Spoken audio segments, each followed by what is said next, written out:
Imagine this, a high-profile actor, beloved by millions and known for his charm, suddenly finds himself at the center of a crime so bizarre, so deeply twisted, that even seasoned detectives were left shaken. This isn't fiction. This isn't a Hollywood script. This is real. And it's tied directly, though mysteriously, to Alec Baldwin. Now, before your mind jumps to conclusions, hold on. You're here for answers, and I promise, you're going to get them. But not in the way you expect. This story unfolds like a psychological thriller, where every detail matters, every glance hides a motive, and every revelation only deepens the mystery. You clicked on this video for a reason, and I won't waste your time. From the very start, we're diving deep into a case that not only rocked an entire community, but pulled one of Hollywood's biggest names into the shadows of suspicion. You're about to witness how detectives followed a trail of evidence that started with a single, chilling discovery and ended with a truth no one saw coming. Hey, I get it, you've probably watched a dozen true crime stories already. But let me tell you straight, this one hits differently. Because this case, it's not just about crime. It's about deception, fame, and the terrifying truth that the people we admire the most may be hiding the darkest secrets. That's not just a tagline. It's the unsettling reality behind this investigation. I want you to think about the moment you found out something wasn't as it seemed. That gut punch feeling when the truth slams into you out of nowhere. That's what detectives felt the moment they realized this wasn't just another twisted case. And as the investigation unfolded, it pointed to connections that seemed unbelievable, connections that led straight to Alec Baldwin. But how? Why? And most importantly, what really happened. Now, let's slow down for a second, because this story demands your full attention. If you step away even for a moment, you'll miss the very detail that ties it all together. That's how layered this case is. And if you've ever felt the need to play detective yourself, this is your moment. I'm not just here to tell you what happened. I'm pulling you into the investigation. You're not just watching. You're analyzing. You're questioning. You're connecting the dots with me. And by the end of the story, you won't just understand what happened. You'll feel like you were part of it. Because once the curtain lifts on the truth behind this twisted case, you'll see that it wasn't just about the crime. It was about power, silence, and how one mistake shattered everything. Let's rewind a bit. Picture a small, tight-knit community just outside Los Angeles. Quiet, wealthy, picture perfect. The kind of place where nothing ever really goes wrong. Where the biggest drama usually involves real estate deals or gossip about who's dining with who at the country club. But that illusion shattered the night police responded to a 911 call reporting a disturbance at an upscale private residence. What they found inside was beyond shocking, a scene so gruesome and theatrical it felt staged, except it wasn't. The body of a young woman, meticulously positioned, surrounded by what appeared to be props, costumes, and, bizarrely, a screenplay. The kind of crime scene that forces even the most seasoned officers to pause, recalibrate, and question everything they thought they knew. The kind of crime scene that doesn't make sense until it does. From that moment on, the investigation took on a life of its own. Detectives weren't just trying to identify the killer. They were trying to decode a message, a performance, a story being told through horror. And the deeper they dug, the clearer it became. This was no random act of violence. This was deliberate, meticulous, crafted, as if someone wanted it to be seen, wanted it to be interpreted. And buried within that chaos was a breadcrumb trail, references to film scenes, production notes, obscure actors, and, shockingly, a mention of Alec Baldwin in the victim's diary. It was vague, just a name, no context, no explanation. But enough to raise eyebrows and open the door to a theory no one wanted to consider. Now, before you assume anything, let's be real. This isn't about pointing fingers at celebrities for clicks. This isn't tabloid nonsense. This is about following real evidence, real interviews, and real psychological profiles. Because what detectives discovered next would blow the case wide open and force them to question whether the world of fame and fiction had finally bled into reality in the most disturbing way. As they traced the victim's last known movements, dug into her past, and uncovered the web of people she was connected to, a disturbing pattern emerged. One of manipulation, of obsession, and of a twisted desire to become part of a world that was always just out of reach. And here's where you come in. I want you to stay with me because your perspective matters. I want you to listen closely, think critically, and challenge what you think you know about fame, trust, and truth. Because what if the person behind all this didn't want to kill, but wanted to create? What if the crime itself was the final act in a script only they understood? What if Alec Baldwin's name wasn't in that diary by accident, but was part of a far more complex, far more dangerous narrative? A narrative that blurs the line between fan and stalker, between reality and fantasy, between inspiration and destruction? This is where things start to twist. Detectives uncovered a series of letters, never mailed, but meticulously written, addressed to Alec Baldwin. The handwriting matched the victim's. But the content? It was obsessive, delusional. Pages filled with references to characters Baldwin had played, moments from interviews, even red carpet appearances. She wasn't just a fan. She believed she was in his world, that she had a role, a purpose, a connection. But there was no evidence Alec Baldwin ever met her. No communication. No restraining orders. Nothing public, at least.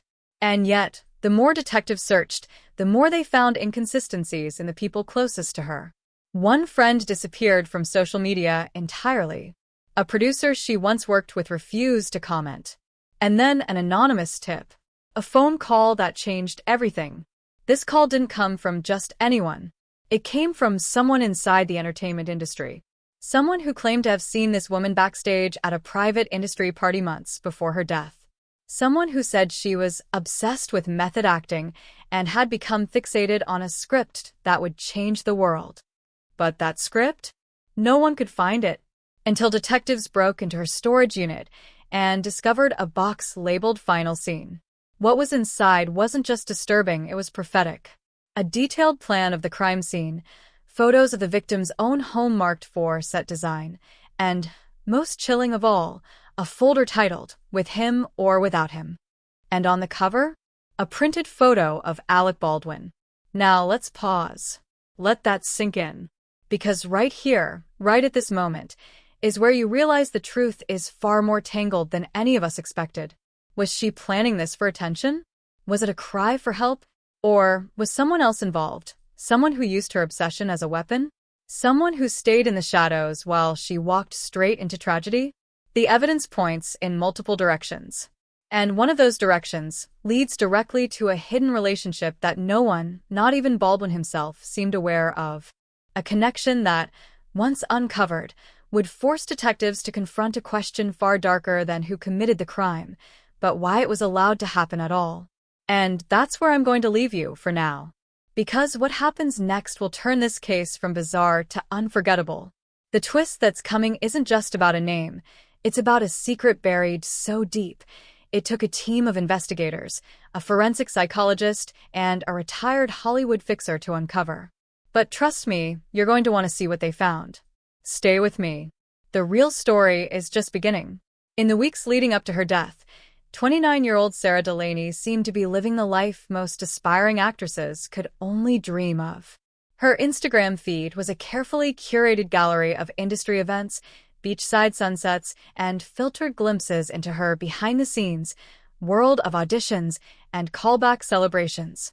She was vibrant, witty, and knew exactly how to work the algorithm, posting just enough to spark curiosity, but never enough to reveal the chaos beneath the surface. Her TikTok videos, which recently began trending under #MethodMadness and #LAActorsChronicles, hinted at a growing obsession with total immersion acting. Her followers loved it, called her the female Daniel Day-Lewis in the comments. But those closest to her knew something had shifted. Sarah wasn't just in character anymore. She was becoming someone else entirely. A persona she crafted, named Eden Vale, who lived and breathed for the camera even when it wasn't rolling. And according to her roommate, Eden had started writing her own scripts that blurred lines between fiction and reality in ways no one could understand. At first, people around her brushed it off as dedication, even brilliance. In Hollywood, obsession is often mistaken for ambition, and Sarah was relentless. She spoke constantly about her breakthrough role and how it was already cast, already written in the stars. She claimed the part was designed for her, by the universe, by destiny, or, more chillingly, by Alec Baldwin himself. Her friends thought she was joking. Maybe she was.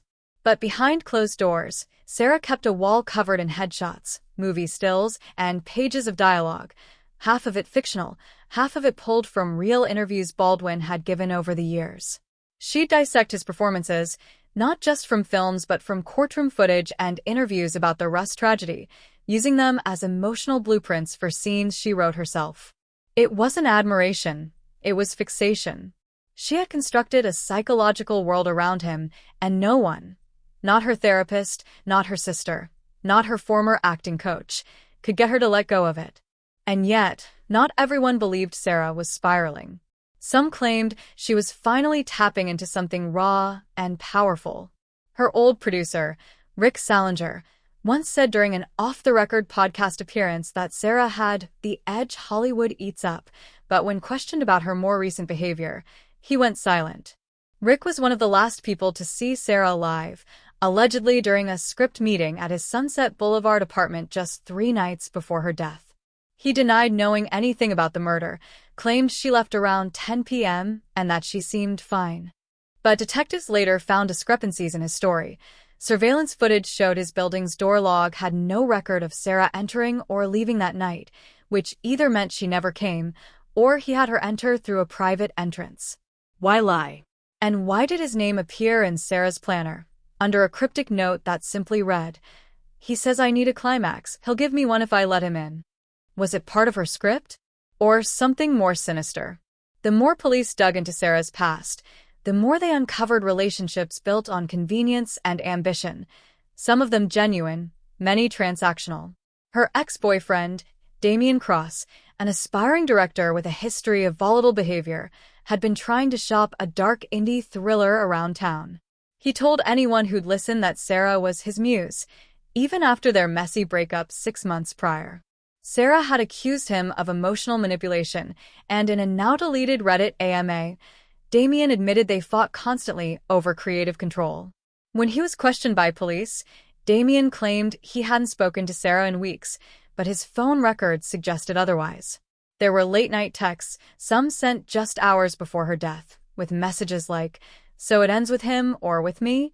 and "You'll regret stealing my scene."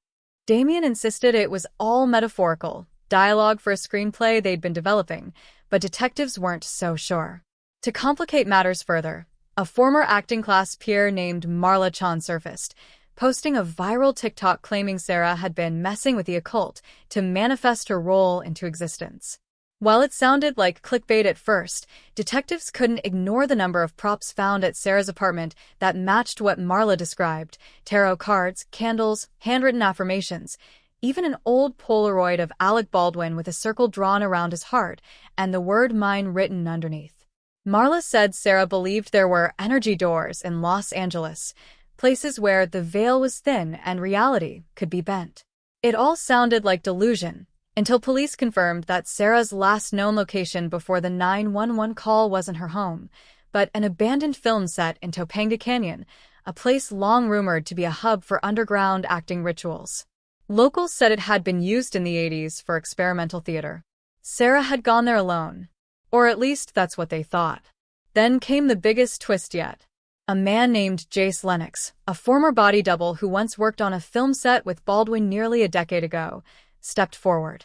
His story didn't make headlines, but detectives took him seriously.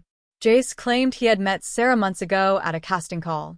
She had approached him, told him she knew who he was, and said she wanted to recreate a moment lost in time.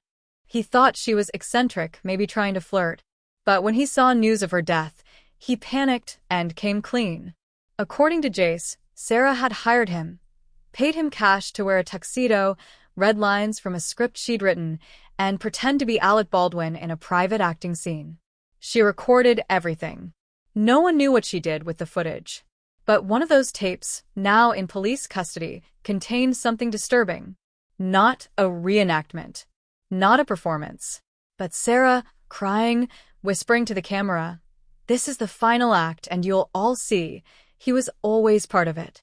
Suddenly, the theory that this was an obsessed fan's descent into madness didn't feel so clear-cut. Sarah wasn't just unraveling, she was orchestrating. Or maybe someone else was. Because another question kept creeping into the investigation. Was she the director of this chaos? Or just another actor in someone else's twisted vision? The screenplay in her storage unit, titled With Him or Without Him, featured scenes that mirrored real-life events she couldn't have predicted alone. Scenes involving other people. Dialogue lifted from actual conversations between her and people she trusted. How did she know what would happen? Or, more hauntingly, was someone feeding her information? As detectives continued piecing together the puzzle, they found one more unexpected connection, an email Sarah had drafted but never sent. It was addressed to a name no one recognized, Vincent Talbot. The email, though unsent, was ominous. In it, Sarah begged Vincent to pull the plug before it's too late, claiming he said it's already in motion and I can't stop it. Vincent's identity remains unknown, though online sleuths have speculated he may be a screenwriter, a former agent, or even a pseudonym. But what if he's the real puppet master in all of this? Someone who exploited Sarah's obsession, her vulnerability, and her need to matter? There are too many loose threads, and each one leads deeper into a world of shadows, masks, and unanswered questions. Alec Baldwin's name may have drawn the spotlight, but the real story is buried beneath layers of performance and manipulation, and someone is still hiding in the wings, watching as the curtain slowly rises on the next act. What detectives discover next will unravel everything Sarah worked for, and everything someone else wanted to bury. And in that moment, what was thought to be a one-woman descent into obsession might reveal itself as something far more terrifying, a conspiracy staged like a production, cast with real people, and ending in a scene no one saw coming. But who's behind it all? And how much closer is Baldwin to this than anyone realized? Keep watching. The truth is about to take center stage. Just when detectives thought they were beginning to form a coherent timeline, the investigation took a sharp, inexplicable turn.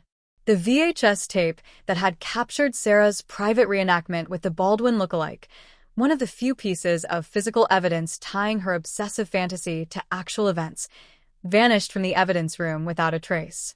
The security footage showed no breach, no unauthorized access, and no indication anyone had tampered with the evidence locker. But the tape was gone just like that. Officers who had viewed it firsthand before its disappearance confirmed its contents. Sarah sobbing, dressed in a vintage red dress, repeating lines from a scene she claimed was based on real events that hadn't happened yet. The loss of the tape wasn't just a technical setback, it was a psychological blow. Because now, every thread they had begun pulling started to feel like a trap instead of a trail. Someone was watching the investigation unfold from the shadows, carefully removing any piece of the puzzle that might reveal too much too soon. That's when the anonymous letter arrived. No return address, no fingerprints, just a single sentence typed in all caps. She knew too much. Stop before you join her. It was delivered to the precinct, slipped inside an unmarked envelope with a red wax seal that no one could identify. The timing was too perfect to be coincidental. The message, too precise to be random. At first, some officers brushed it off as a sick prank from someone who had been following the case online. But one veteran detective, Marcus Graves, took it seriously. He'd seen too many cold cases unravel after a small, overlooked warning. He believed the letter was real, and whoever sent it wasn't just trying to scare them. They were trying to control them. That's when Graves decided to go off the books. He started working late, following up on leads that the department had officially shut down, reaching out to people the others didn't want to touch. It was risky, maybe even reckless, but Graves had a hunch. And in his line of work, hunches could mean everything. Graves tracked down one of Sarah's former classmates from her New York theater school, a woman named Laurel Benedict. She'd left the industry years ago after a nervous breakdown and now lived in isolation in a remote town outside Sedona. Laurel was hesitant to talk at first, visibly shaken when Sarah's name came up. But after a few hours and some coaxing, She revealed something no one else had mentioned.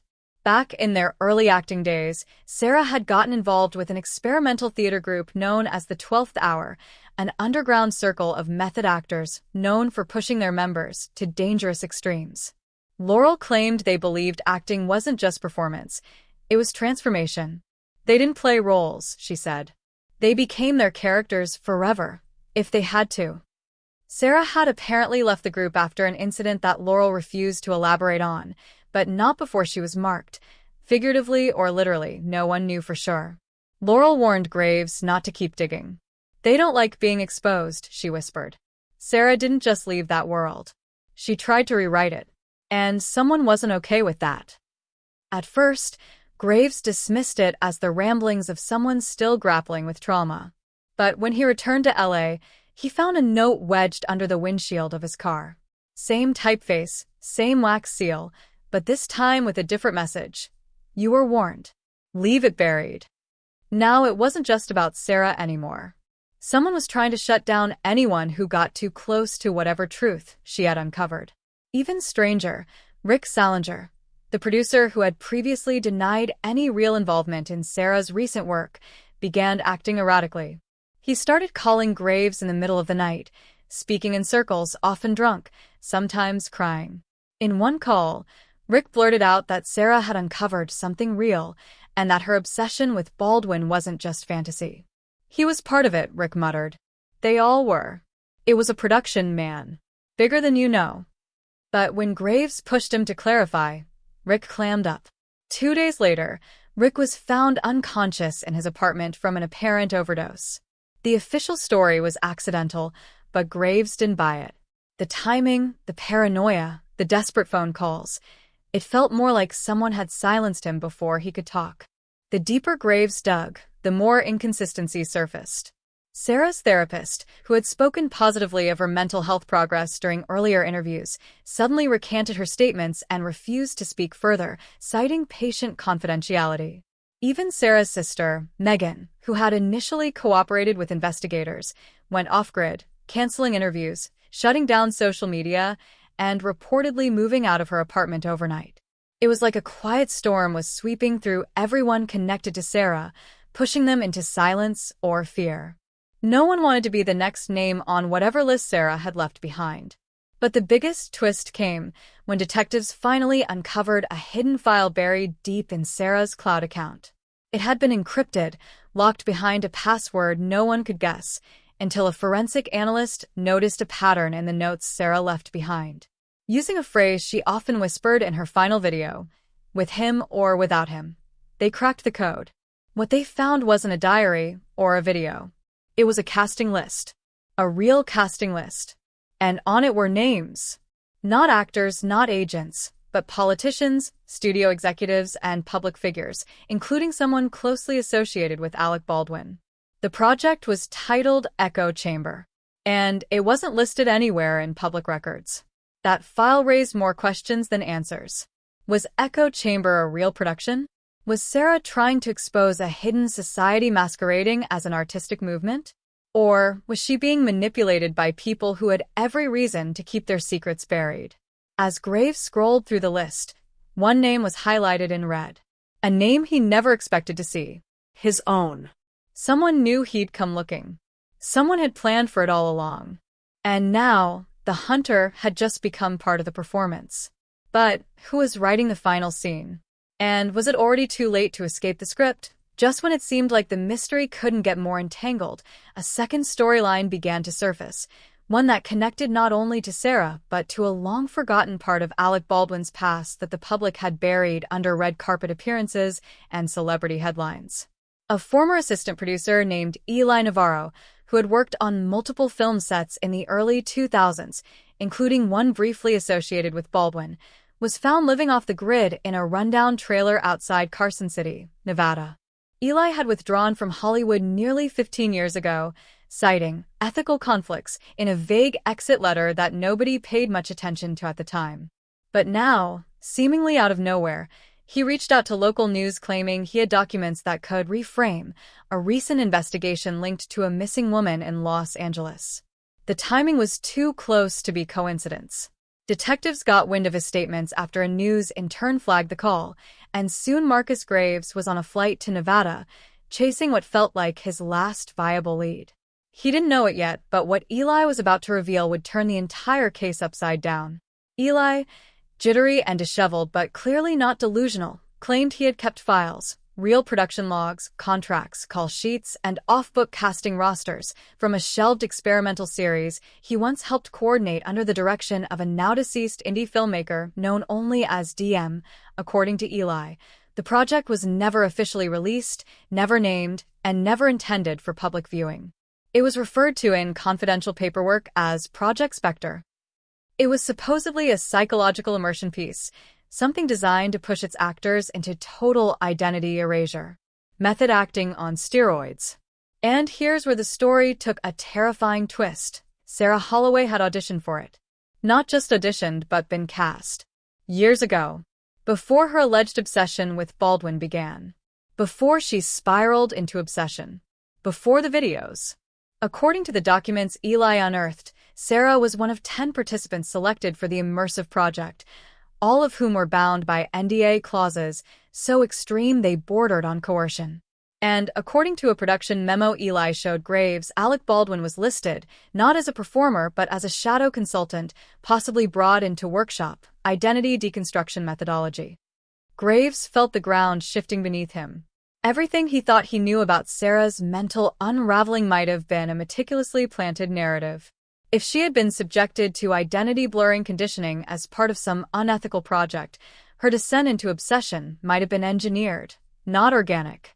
Which begged the question, was Sarah ever mentally ill, or was she trying to piece herself back together after someone else deliberately shattered her sense of reality? The implications were staggering, especially when Eli admitted something he'd never told anyone. 1 week before production shut down, Sarah disappeared for 3 days. No one knew where she went. When she came back, she was changed, distant, fearful, and constantly sketching faces in a leather notebook she never let out of her sight. Faces, Eli said, that resembled real people from the crew.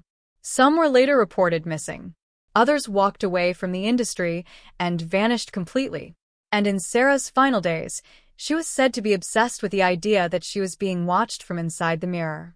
But the mystery deepened even further when Graves returned to Los Angeles and discovered that another person, this time a retired set medic named Arlo Briggs, had been found dead in his home, his television still playing static and a red wax-sealed envelope tucked between the couch cushions.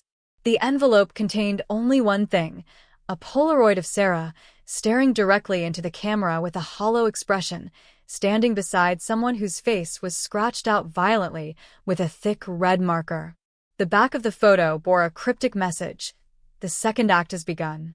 What made it worse was that Arlo had no known connection to Sarah, at least not on record. But a check through archived employment records revealed that he had served as emergency medical staff on the same set that filmed Project Spectre. At this point, Graves realized that every clue, every lead, every dead end was being deliberately timed and orchestrated. He was no longer uncovering a mystery, he was being guided through a performance. Someone or some group had turned the investigation into its own kind of spectacle. And it was working.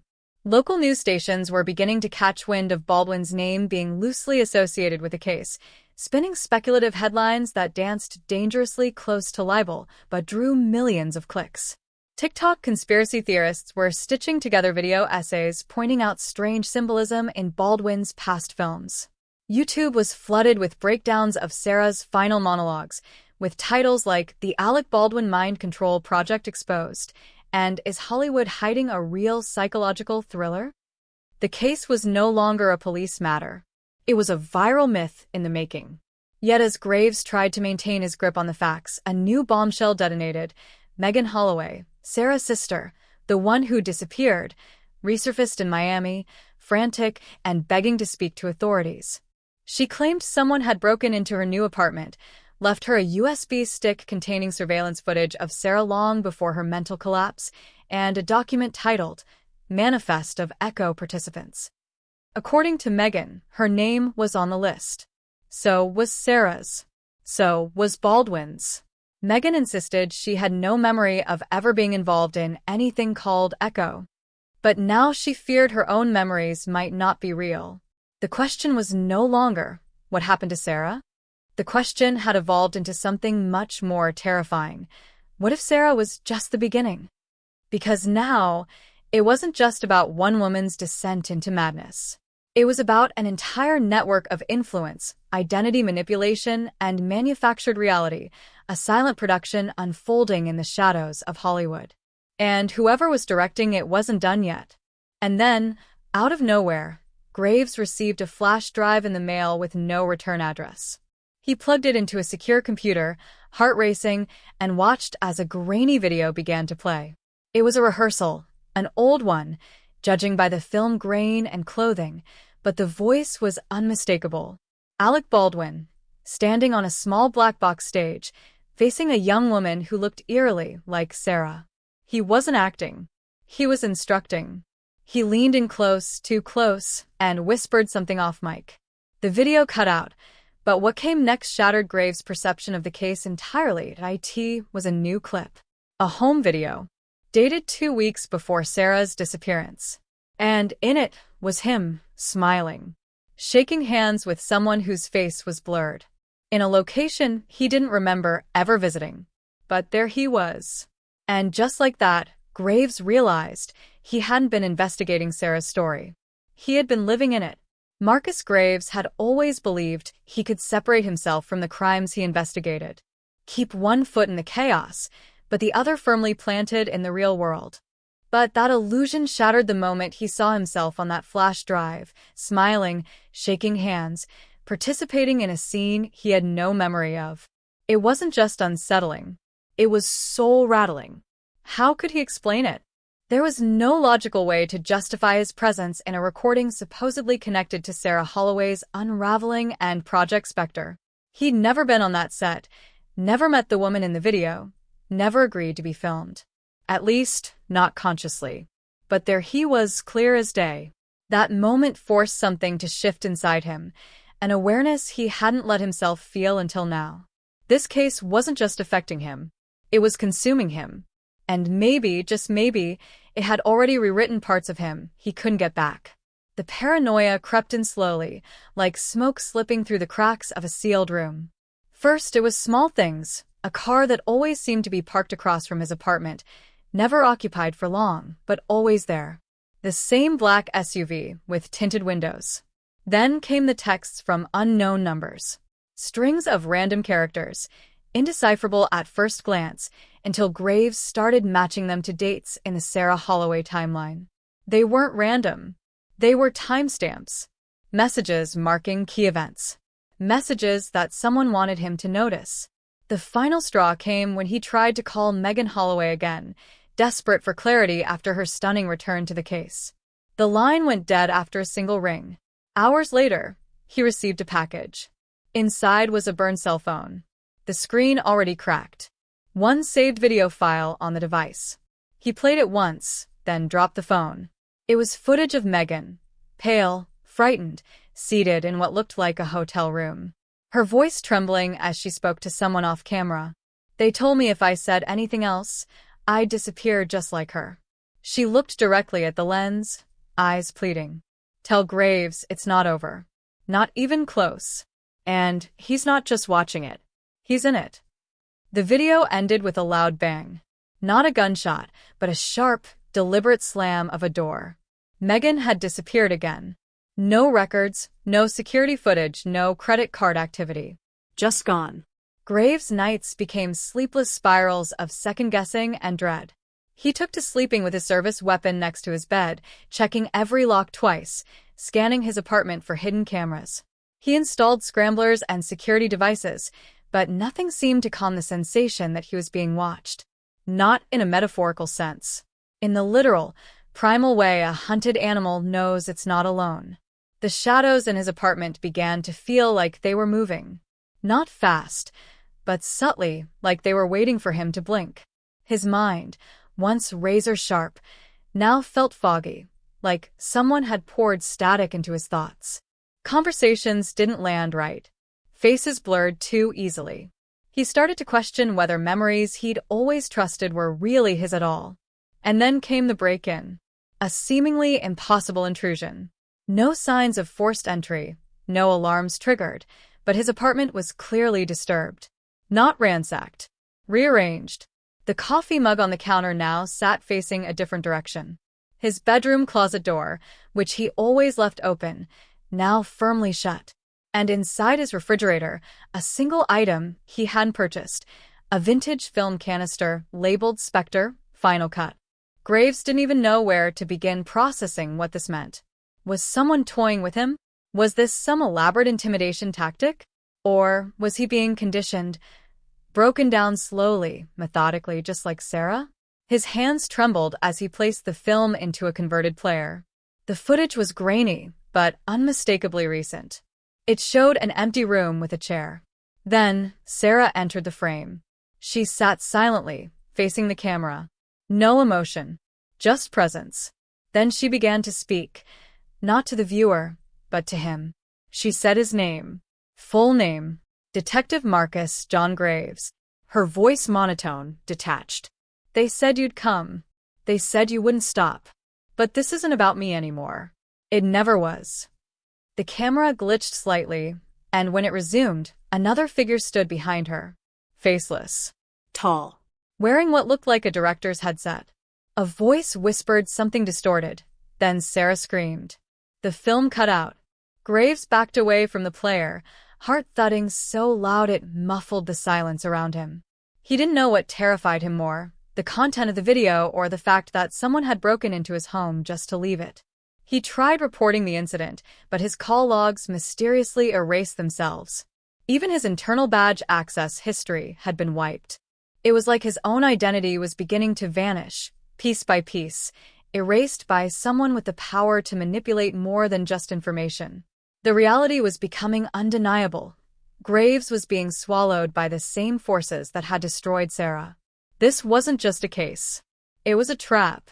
A production without a script, filmed in real time, with real consequences. The only question left was, when did he agree to play his part? And more terrifyingly, who was directing it now? Somewhere, buried beneath the noise, the truth was still lurking. But with every step forward, Graves could feel the ground cracking beneath him.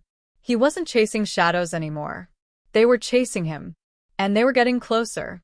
It all unraveled on a rainy Tuesday, the kind of day that washed the streets clean but left the air heavy with something unsaid.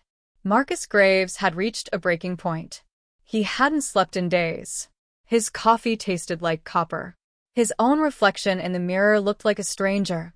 Eyes hollow, skin pale, mind pulsing with questions that kept twisting like a knife.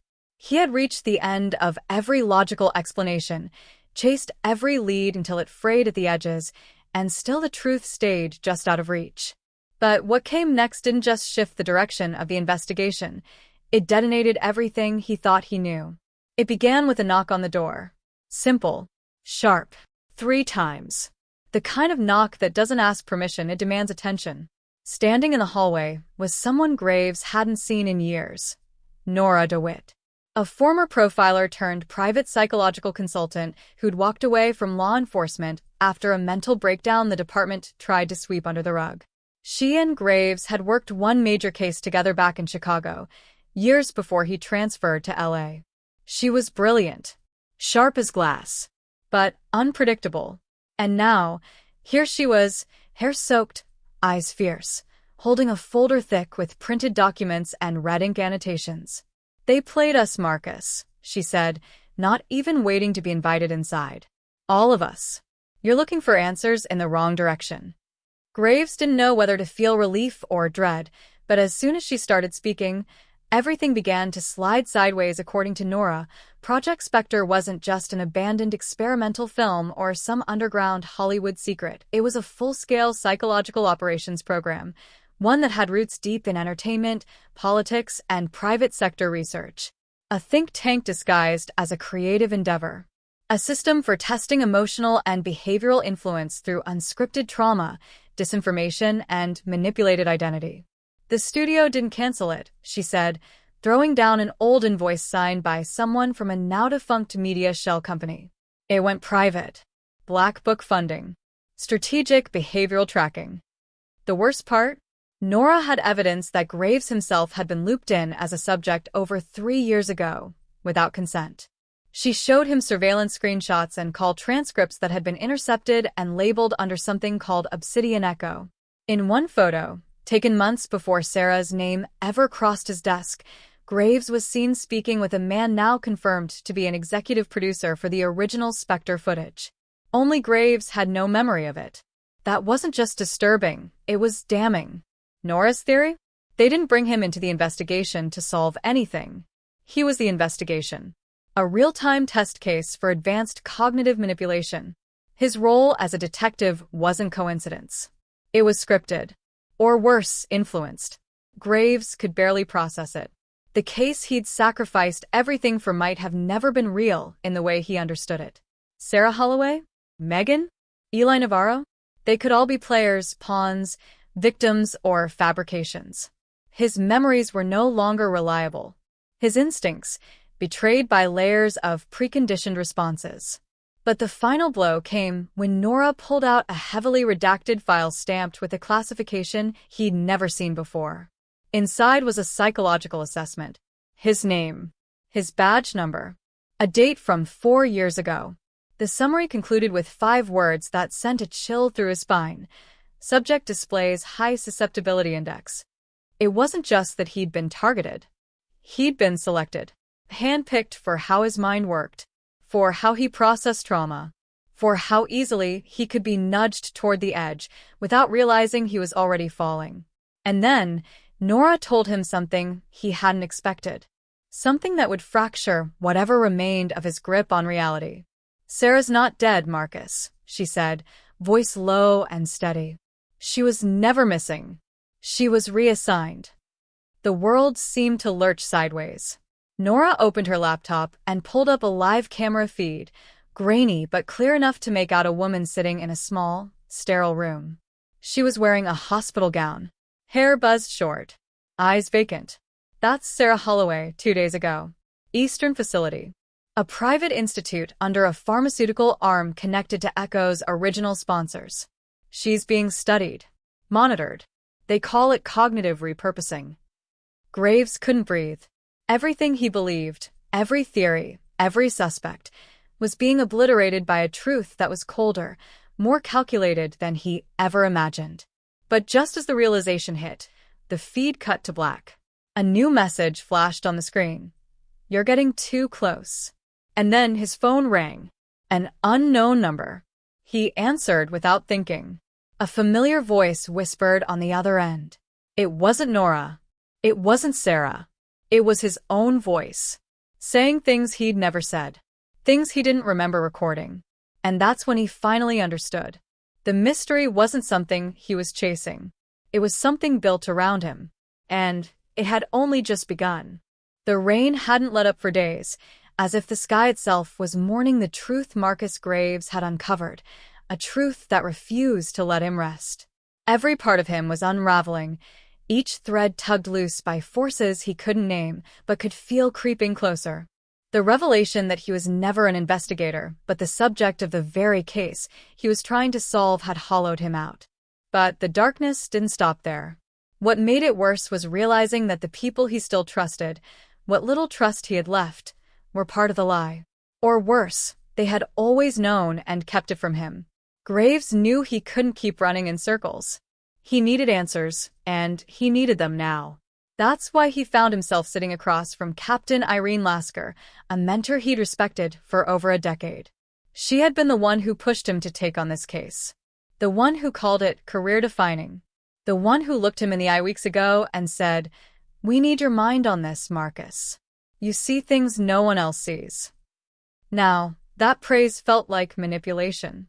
And as he laid down the redacted files, the surveillance images, and the transcript of the voice recording, his voice, saying things he had no memory of, he watched her face carefully.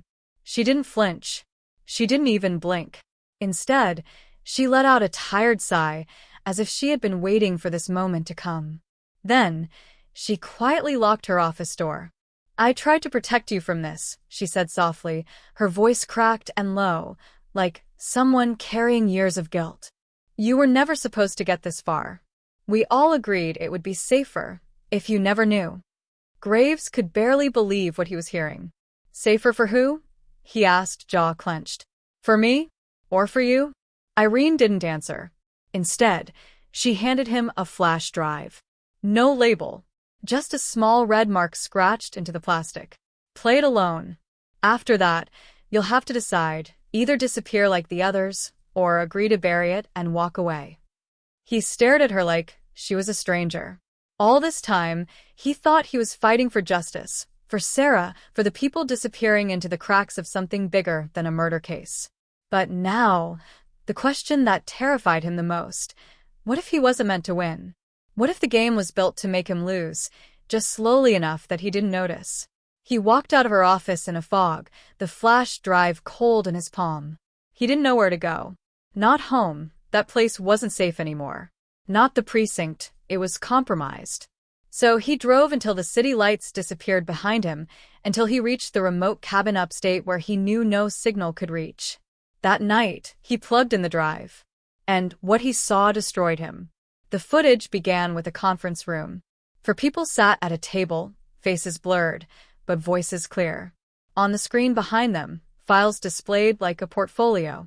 At the center, subject hashtag A47, Graves, Marcus. They spoke clinically, like scientists, discussing his breakdown after the Keller case, his deep-rooted trauma response, and how that made him uniquely viable for cognitive redirection. The words stung worse than bullets. Emotional dissociation, strategic vulnerability, hero complex. Every trait they'd exploited like code in a machine. Then came the most devastating part. Video of his late fiancée, Lila, the one who supposedly died in a hit-and-run 5 years ago. But in this footage, she was alive, speaking to one of the blurred figures, saying Graves was ready, that he wouldn't stop until he knew everything, that his pain made him perfect. He collapsed to the floor. The woman he'd grieved, the one who haunted his every nightmare, had been part of the mechanism that turned his life into a prison of illusions. Either she'd lied to him, or someone made her believe she had to. Either way, the foundation beneath him cracked completely.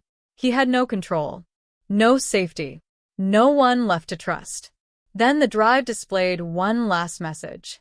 Simple, chilling. Choose, exposure or erasure. He knew what that meant. If he went public with what he had, he'd be hunted, discredited, isolated, possibly killed. But if he buried it, agreed to silence, he could walk away. Get his badge back. Get his life back. Forget. But forgetting would mean Sarah remains lost. Others like her vanish, quietly. The experiment continues. The story remains unfinished. And most terrifying of all, it means they win. Graves sat in the dark for hours, heart pounding, staring at nothing. The line between right and wrong had dissolved into fog. All he had left were questions that screamed louder with each passing second. Could he risk everything for a truth no one wanted exposed? Or would silence be the only way to survive? And in that moment of impossible choices, a knock came at the cabin door. 3 sharp taps. Exactly like before. Only this time someone on the other side was crying. You said. The air inside the cabin had gone cold, not from the wind seeping through the old wood panels, but from the dread that settled deep in Marcus Graves' chest. That knock wasn't just a sound anymore, it was a signal. The same rhythm, the same eerie calmness, now accompanied by the unmistakable sound of someone crying softly outside. He approached the door with cautious steps, his heart beating a chaotic rhythm against his ribs. No weapons, no backup. Just 1,000 truths swirling in his mind like shards of broken glass. When he opened the door, his breath caught. It was Eli Navarro, the same Eli who'd claimed he had no knowledge of Project Spectre beyond what the studio files revealed. The same Eli who helped dig through audio logs, watched hours of footage beside Graves, and vowed to see this through to the end. But now Eli stood on the porch soaked in rain and tears, a man shattered by guilt. And before Marcus could say a word, Eli dropped to his knees and whispered, I didn't know they'd take her too. I didn't know they'd hurt my sister. Graves froze. What are you talking about? Eli looked up, eyes bloodshot. I was part of it. Not like them. I didn't run the program. But I was paid. Recruited after I left the force. They said it was a behavioral experiment to improve trauma training. Said it was voluntary. That no one would be hurt. They gave me files on you, on Sarah, even Lila. They asked me to feed you certain leads, push you toward specific suspects. But when they brought my sister in, said she had a profile match, I tried to pull out. I threatened to go public. That's when they sent me footage of her in restraints, hooked up to machines, begging me to stay silent. The words hit Marcus like a punch to the gut. He backed away, eyes narrowed in disbelief. You manipulated me. You guided me through this nightmare knowing I was their puppet. His voice cracked, not with rage but with betrayal. Deep, sharp, irreversible. You were my partner in this, Eli. You stood at her apartment with me. You told me we were chasing ghosts. I was trying to keep you alive. Eli snapped, his voice trembling. You think they wouldn't have erased you the second you started asking the wrong questions? I kept you focused. I steered you where it was safe. I didn't want you dead. But you let me believe I was solving something real. Graves shot back. You let me believe Lila died for nothing. That Sarah was just another missing person. You made me think I still had a purpose. The two men stood in silence, the weight of their choices stretching between them like a chasm. But Eli wasn't finished. He handed Graves a drive, this one encoded, biometric locked, and marked with an unfamiliar seal. This changes everything, he whispered. It proves the project wasn't isolated. There are more than a dozen subjects across cities, states, even careers. Teachers, firefighters, journalists. People pulled into false realities to test how truth collapses under pressure. You weren't the first, Marcus. You're just the one who got too far. Graves felt the ground shift beneath him. He'd thought he was uncovering a secret tucked inside one twisted production, but the truth was worse. This was systemic. A sprawling, carefully orchestrated network of psychological control experiments using real lives as data points. It wasn't about Spectre anymore. It was about proving how easily people could be manipulated when their reality was slowly, expertly deconstructed. And then it happened. A gunshot cracked through the air like thunder. Eli's body jerked, eyes wide, mouth gurgling a final breath before collapsing in Graves' arms. Sniper. Clean shot. No warning. Graves didn't scream. Didn't cry. He just acted, dragging the body inside, slamming the door, and diving behind the old cast-iron stove. His hands shook as he checked the drive, blood soaking into his sleeves. The warning was clear. They knew he was close. Too close. And now they were sending a message in blood. A burner phone buzzed on the table. A new message. No name. Just a GPS coordinate. A threat or an invitation. But something about it felt different. The location wasn't remote or obscure. It was a warehouse in Burbank, just a few blocks from the old studio lot where Spectre was supposedly shut down. It wasn't over. They were waiting for him. And now it was personal. The warehouse loomed ahead like a rusted relic from a forgotten war, its jagged silhouette shrouded in the creeping fog that rolled in off the Los Angeles River. Marcus Graves parked his car half a block away, cloaked by shadows, his pulse hammering against his temples. This wasn't just another stop in his investigation. This was the end of the road, where the twisted threads of betrayal, manipulation, and psychological warfare would finally converge. He could feel it in his bones, like a storm brewing inside his chest. The flash drive, still damp with Eli's blood, throbbed in his pocket like a cursed talisman. With every step closer, his breath grew tighter, the silence around him more suffocating. This was it. The place they'd drawn him to, because they knew he couldn't resist finishing what they started. Inside, the warehouse was hollow and echoing, empty in a way that felt intentional, like someone had scrubbed the place clean of truth. Fluorescent lights flickered above, casting long, distorted shadows that seemed to move when he didn't. And then, from the darkness, came the voice, calm, familiar, and chilling. "I told them you'd make it here," said Captain Irene Lasker, stepping into the light. She didn't wear a badge anymore. No holster, no pretense of authority. Just a woman standing in the ruins of a world she helped build, staring down the only person who ever got too close to the fire. "You're everything they hoped you'd be, Marcus. You saw patterns where others saw static. You followed clues no one else noticed. But this was always part of it. Even your resistance." Marcus didn't speak. He couldn't. Not when every instinct told him this confrontation was more than just personal. It was orchestrated, calculated, a psychological finale staged for maximum impact. She walked over to a control panel mounted on the wall and keyed in a sequence. Screens blinked to life around the room. Dozens of feeds. Footage of other people, strangers, being watched, manipulated, broken. Some cried. Some screamed. Some just stared in dead silence. "These are the others," she said softly. "People like you. People we tested, watched, shaped. And you were our control variable. The wild card. You were never supposed to find the center of the maze. But the thing is, Marcus, you did." He stepped forward, rage rising behind his eyes. "Why?" "Why me? Why Lila? Why destroy so many lives just to test some sick theory?" Her smile was haunting. "Because truth is a luxury. In this world, truth is power.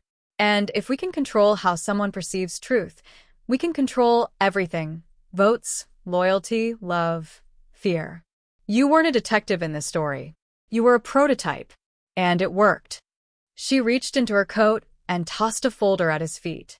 Inside were surveillance images, not of him, but of Sarah Caldwell, from 2 days ago. Alive. In a secured facility just outside Phoenix. "You want redemption? You want to save her? Then you'll keep your mouth shut and come work for us. You'll help us refine the program. You'll be the inside man." Marcus stared at the folder, then back at Irene. The air between them thickened, heavy with the weight of every decision he'd made up until now. This was the choice, the final test. Protect one life and become complicit in countless others. Or burn it all down, even if it meant losing everything. He reached for his pocket. Not the flash drive, but the hidden mic clipped beneath his shirt. The one he'd activated 10 minutes before entering the building. "You always assumed I'd play your game," he said, his voice steady, laced with bitter resolve. "But the thing about wild cards, they don't follow rules." Before Irene could react, the doors burst open. FBI agents stormed in, shouting commands, weapons raised. Irene froze, her face falling, not with fear, but understanding. She knew what he'd done. Knew the broadcast was live, the drive had already been sent, and the entire conspiracy was now in the hands of those beyond her reach. As she was dragged away, she locked eyes with Marcus one last time. "They'll come for you," she said, a whisper now, but no less threatening. "You think this ends with me? You've only scratched the surface." And then she was gone. Marcus stood alone in the flickering warehouse, breathing hard, fists clenched. It was over. Or so he thought. Because just as he turned to leave, one final screen lit up, this time showing a quiet suburban home in New Jersey. A child sat on a couch, holding a toy car. The timestamp was current. The audio feed crackled. Subject B19 exhibiting consistent behavioral shifts. Memory realignment successful. Project Spectre Phase 2 complete. Marcus stared in horror. It hadn't ended. It had expanded. The weeks that followed were a blur of interrogations, press conferences, classified hearings, and endless paperwork that barely scratched the surface of what Marcus Graves had uncovered. The Spectre program had officially been exposed, its operators detained, and its archive of recordings seized by federal authorities, but no one, not even the most tenacious journalists, could fully grasp the depth of the operation. Graves was offered protection, even a role in a federal oversight task force, but he declined it all. He knew better than anyone that the machinery of control didn't stop just because one factory had been shut down. The files he'd recovered hinted at offshoots, satellite labs, and international partnerships that hadn't yet been identified. Irene Lasker had only been a cog in a much larger, more elusive machine. And for every screen that went dark, Graves feared another was flickering to life somewhere else, quietly, invisibly, rewriting someone else's truth. Still, he found a strange sense of purpose in the aftermath. Sarah Caldwell was rescued, physically unharmed, though her mind carried scars that couldn't be seen. The facility where she'd been held was buried deep beneath a remote industrial complex in Arizona, masked by pharmaceutical licenses and research charters that dated back over a decade. She remembered fragments, soundless rooms, whispered voices, lights that never turned off, but no clear timeline, no sequence that could be relied on. Graves stayed with her through every therapy session, every silent breakdown, every late-night question she couldn't answer. Their bond, fractured by months of lies and trauma, began to rebuild, not as partners in the traditional sense, but as survivors tethered by truth. As for Eli Navarro, Graves made sure his name was cleared. The drive revealed how Eli had tried, in vain, to protect his sister, to navigate the impossible position he'd been trapped in. A full investigation proved his testimony had been crucial to dismantling the internal ring operating under Spector's funding. Graves stood at his funeral, silent, among strangers, delivering no speech but leaving a note tucked beneath the casket lid. "You were right. They never deserved your loyalty." The case that had started with a series of haunting film reels had ultimately become a grim reflection of the modern world, where deepfake technology, mass surveillance, and psychological warfare weren't tools of fiction but everyday threats hidden in plain sight. And Graves couldn't shake the realization that if it could happen to him, an experienced detective, a man trained to separate illusion from reality, it could happen to anyone. That was the most terrifying truth of all. Not just that the system had tried to control him, but that it almost succeeded. One afternoon, months after everything had unfolded, Graves visited the now-abandoned soundstage where Spector was originally filmed. The lot had been stripped, gutted, and condemned, but he walked through it anyway, stepping over broken glass and shattered cameras, letting his mind wander through the echoes of voices and staged horrors that once lived there. In the back of the set, where the fake apartment used to stand, he found a single chair untouched, perfectly centered under a skylight where dust hung like mist. He sat down, closed his eyes, and listened. Not for answers, but for silence. For peace. And yet, just before he left, he saw something on the far wall, barely visible, scratched into the paneling. 3 words. No signature. No initials. Just a message meant for anyone who found it. This isn't over. Graves didn't panic. He didn't call anyone. He simply took a picture, slid his phone back into his pocket, and walked out into the fading daylight. Because deep down, he knew the truth never really ends. It only waits for the next person brave, or broken, enough to chase it.